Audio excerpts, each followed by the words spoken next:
Hey, Gluten Free Badasses. Thank you for wanting to be a part of the live stream today. Forces worked against us, so we're going to go old school here and just record a video because I told you you were going to learn how to make those Snickerdoodle cookies, and we want you to learn how to make them. We'll try live streaming again next week. Meanwhile, I have my glass of wine. I hope you do too. All right, so what we're going to do here is I want you to go to our website, wickedlywholesome.com. In the top navigation bar, you'll see recipe live streaming, and go right there and you'll see maybe partway down the page, it'll say learn how to make Snickerdoodles, and there'll be a link that says here is the recipe. So go check out the recipe, and one of the key things that I want you to notice is that just how precise everything is. Baking in general, whether you're using, even when you're using gluten, is an exact science.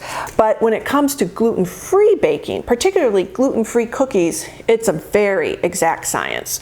So when we say we only need 215 grams of butter, which is just a little short of 2 sticks, you want to have that 215 grams. More, and your cookies are going to kind of ooze out on their, your sheet, which you do not want. So we're going to have our butter. And then we're going to have a mixture here of granulated sugar, light brown sugar, and dark brown sugar. So we're going to add that. All right, and then one of the secrets of really good gluten-free baking is to use honey. Now you can kind of get dark honey, you can get mild honey. You'll see in the recipe, we're definitely advocating for the mild, lighter colored honey. Otherwise, it tastes like you have a honey cookie, and maybe you like that.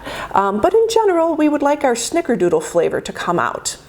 Now, one of the reasons why the honey is so important is because it is known as a humectant. And I had to look up the word the first time I saw it. And you know what we're going to do? We're going to do this for 15 seconds, and then we'll talk more about honey. All right, you're going to put it on level 2.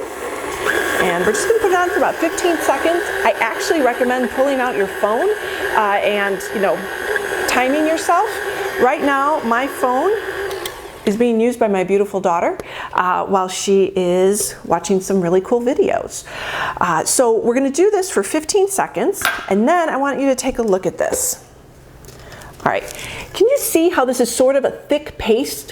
When you're going to be making cookies with gluten, you actually want there to be very fluffy batter. Here, you do not, because we don't have the gluten to hold all that wonderful air in. So we want it to be thick naturally. All right, so we're going to scrape the sides because we just want to blend it. But you can see this big hunk of butter. We do not want that big hunk of butter hanging out with us. All right. All right. So we're going to do 15 more seconds, okay? Now back to honey. So a humectant is something that is moist and retains moisture. The first version of our cookies that we did for Wickedly Wholesome, they did great the first 2 days. And then literally after that, you could use them as a hockey puck or a weapon. And we thought that's not going to be good after 2 days. So again, just going to show you what this looks like. You can see everything is really incorporated very well. And now it is time for our pure vanilla extract. And you always want to use the best ingredients that you can. We're going to do 2 large eggs. Now this is going to kind of surprise you, but eggs, they're supposed to be about 50 grams each, so you want 100 grams total.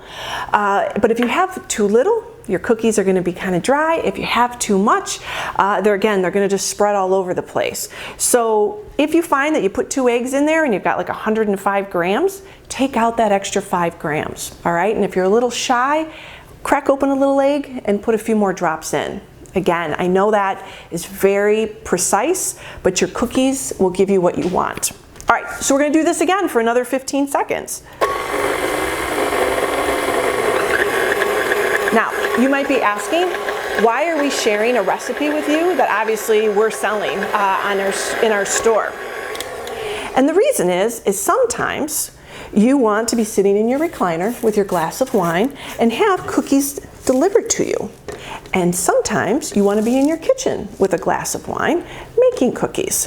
And you should have the right to do both. All right, so if you take a look here, you can see that there are some unmixed chunks of batter and then there's some mixed chunks. We want it all to be uniform. All right. So again, another 15 seconds. One thing that I'm really excited about when it comes to the live streams is that we're going to be able to interact, and I'll be able to answer your questions. And more importantly, for me as well, I really want to hear your strategies. What do you do to be successful as gluten-free? I found out, diagnosed with celiac 6 years ago, and it's been a little bit of a struggle until I got some good cookies. Then things started to get better. But you can see here, nice and mixed up, okay? And now it's time for our flour mixture. All right, and I've already mixed this up for you, but basically it is white rice flour, brown rice flour, almond flour, baking soda, and salt. Now, we did have in our testing, for those who taste tested our cookies, majority of people love the amount of salt in there, but there were a handful of people who said the cookies were too salty. We put a full teaspoon of salt in for our batch here, and if you want to make it with less salt, you absolutely can. Let's get this started. Not surprisingly, another 15 seconds. I'm just gonna put it on 1 so it doesn't go flying all over the place. In terms of the salt, put in like a half a teaspoon or a quarter teaspoon, and you can definitely adjust it for your preferences. All right, now I'm gonna show you again what it looks like. It's good to make a mess. All good artists make messes, don't you think? So again, you can see here, we've got a lot of good batter, but we also have some stuff around the side, some of the flours that haven't quite gotten in there yet. Let's scrape those so it can get all mixed up. All right. But in terms of, I was diagnosed and at first thought, you know what? I can handle this. I can have celiac, this is no big deal. And then I found it really incredibly boring to be eating all this gluten-free food. And what I was finding too with a lot of products from the store is that the xanthan gum was giving me a terrible upset stomach, and I didn't know why. And so I looked it up and found out that xanthan gum is a laxative, which is absolutely disgusting. I don't understand how we all have digestive issues, and on top of it, so now we're gonna add, uncontrollable needing to go to the bathroom on top of it. It just sounds, that's not cool. So our cookies do not have xanthan gum, nor will any recipe that we share have it. There are techniques that we can use, like to thicken or to, again, give some good, formation to our baked goods where we don't need additives like xanthan gum. All right, so here's the good news. Look at our batter. Doesn't that look nice? It's a good consistency. It's nice and thick. Let's try this. And it tastes really good too. All right, now again, when we talk about this precision game, I recommend it's 3 tablespoons. It fits into this nice red ice cream scoop. And in the food industry, the color of ice cream scoop tells you how much it holds. So just pop on Amazon, get yourself, one of these for like $8, and you'll be able to have perfectly sized cookies that are going to bake really well. All right, so we are going to take our pan here, and also with your pan, with your baking, you want to use parchment paper. I just get these little pop-ups so I can put 2 on my pan really easily, because if you need to use a spatula to get your cookies off, they're just going to explode on you, which usually happens with gluten cookies, but it's really going to happen with gluten-free cookies. So what you're going to do then is just take a scoopful and just scrape it so you just have the right amount, and you stick it on your parchment paper. And you're going to do that about 9 times. But the best part of the Snickerdoodle is the cinnamon to sugar. And we're going to stir that up.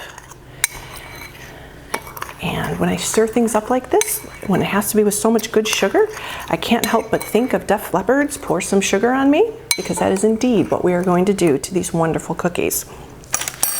So you're just going to take one of your little balls of cookie here, Snickerdoodle, and you're gonna roll it in here so it becomes a very happy Snickerdoodle.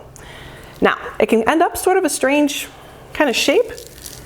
Just gently roll it, all right? And you are gonna you can do that for all of them. We'll do it here for one more. And I'm gonna show you what that looks like. So you're gonna do that with all of your cookies, and you're gonna bake them.